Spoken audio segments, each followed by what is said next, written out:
నమస్కారం అండి. Welcome to SKV వంటిల్లు. ముందుగా అందరికీ రమదాన్ శుభాకాంక్షలు. ఇవాళ మనం chicken keema stuffed brinjal curry అంటే చికెన్ కీమా గుత్తి వంకాయ కూర ఎలా తయారు చేసుకోవాలో చూద్దాం. ముందుగా కావలసిన పదార్థాలు: బాగా కడిగిన చికెన్కు ఉప్పు పసుపు వేసి ఉడికించుకుని డీబోన్ చేసి పక్కన ఉంచుకోవాలి. వంకాయలు, టమాటా ముక్కలు, ఆయిల్, అల్లం వెల్లుల్లి, కొబ్బరి ముక్కలు, ఉల్లిపాయలు, కొత్తిమీర, పుదీనా, ఉప్పు, కారం, గరం మసాలా, పచ్చిమిర్చి, గసగసాలు, దాల్చిన చెక్క, లవంగాలు, ఏలాకులు, సోంఫ్, పుట్నాల పప్పు వీటన్నిటిని విడివిడిగా పేస్ట్ చేసుకుని పక్కన ఉంచుకోవాలి. ఇప్పుడు స్టఫింగ్ కోసం ఉడికించుకున్న చికెన్ను బాగా పేస్ట్ చేసి బౌల్లో వేసుకోవాలి. అందులో ఉప్పు, కారం, కొద్దిగా గరం మసాలా, పచ్చిమిర్చి పేస్ట్, టమాటో పేస్ట్, అల్లం వెల్లుల్లి పేస్ట్, ఉల్లిపాయ పేస్ట్, ఎండు కొబ్బరి ముక్కల పేస్ట్, పుట్నాల పప్పు వేసుకుని బాగా కలుపుకుని వంకాయలో కూర్చుకోవాలి. వంకాయలో బాగా స్టఫింగ్ చేసుకోవాలండి. ఇలా అన్ని వంకాయలకు బాగా స్టఫ్ చేసుకుని పక్కన ఉంచుకోవాలి.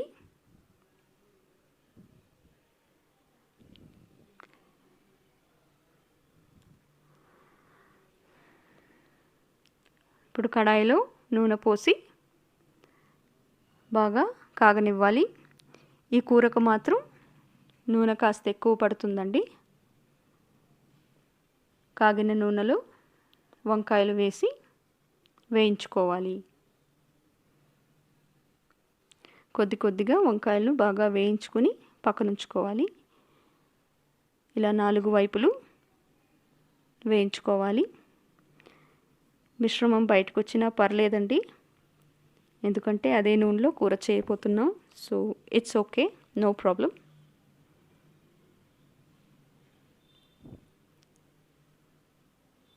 ఇప్పుడు బాగా వేయించుకున్న వంకాయలను తీసి ఒక ప్లేట్లో పక్కన ఉంచుకోవాలి. ఇలా అన్ని వంకాయలను బాగా ఫ్రై చేసుకుని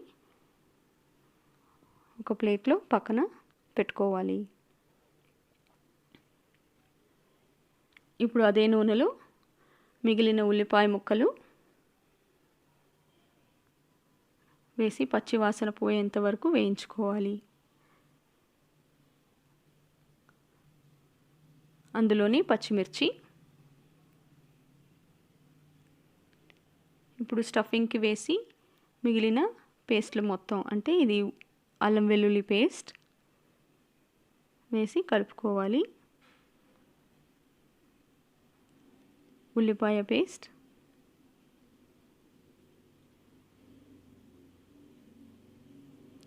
వేసి నూనె పైకి తేలేంత వరకు వేయించుకోవాలి.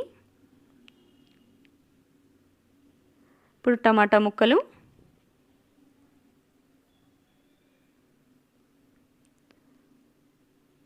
వేసి మిగిలిన టమాటా పేస్ట్ వేసి బాగా కలుపుకుని ఉడకనివ్వాలి. బాగా మగ్గాలండి మసాలా. మగ్గితే నూనె పైకి తేలుతుంది, అందరికీ తెలిసిందే అది. ఇలా నూనె పైకి తేలేంత వరకు వేయించుకుంటూ ఉండాలి. ఇప్పుడు ఇందులో కొబ్బరి, దాల్చిన చెక్క, గసాలు అంతా మిక్స్ చేసి పేస్ట్ చేసుకున్న మిశ్రమాన్ని వేసి కలపాలి. బాగా కలుపుకోవాలి. ఈ కూరకు మాత్రం కొంచెం గ్రేవీ కన్సిస్టెన్సీ ఎక్కువగానే ఉంటుంది. మిగిలిన కారము ఇదివరకు ముందు చేసిన వంటలో చెప్పాను కదా, ఇందులోనే ధనియాల పొడి, పసుపు పొడి కూడా మిక్స్ అయింది. సో బాగా కలుపుకోవాలి, అడుగంటనివ్వకుండా కలుపుకోవాలి. నూనె పైకి తేలేదాకా ఉడికించుకోవాలి. ఇప్పుడు కొంచెం ఉప్పు వేసుకోవాలి.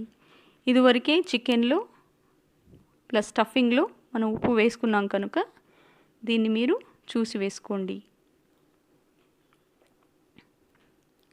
ఇప్పుడు మిగిలిన చికెన్ కీమాను వేసి బాగా కలుపుకోవాలి. ఈ కూర ఇప్పుడు కొంచెం తొందరగా ఉడికిపోతుందండి. ఎందుకంటే ఆల్రెడీ ఉడికించిన పదార్థాలు ఇవి. అంటే కీమా, అందులోనే పుదీనా, కొత్తిమీర, కరివేపాకు వేసుకొని బాగా కలుపుకోవాలి. కరివేపాకు ఆప్షనల్ అండి, మీరు వేస్తే వేసుకోవచ్చు, లేకపోతే లేదు. అర్ధ కప్పు నీళ్ళు పోసుకోవాలి, ఎక్కువ నీళ్ళు పోయరాదు.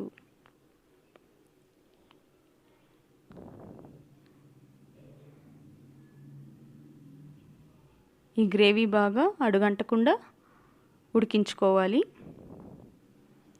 ఇప్పుడు ఫ్రై చేసి పక్కనుంచుకున్న వంకాయలు అన్నీ ఈ కూరలో వేసి ఉడికించుకోవాలి.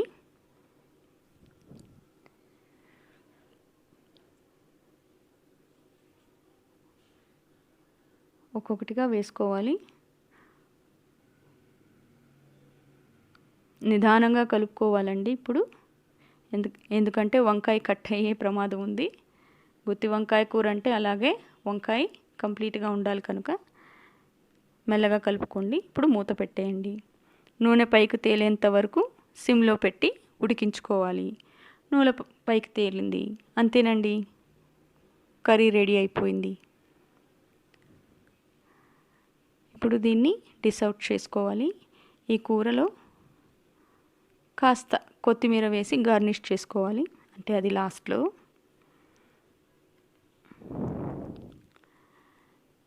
ఈ కూరలోకి చపాతీలు, లేకపోతే puri, non and bagara rice అందులో కలుపుకొని తింటే చాలా బాగుంటుంది. ఇలా డిష్ అవుట్ చేసుకొని కొత్తిమీరతో గార్నిష్ చేసుకోవాలి. మీరు మీ ఇంట్లో తయారు చేసి చూడండి.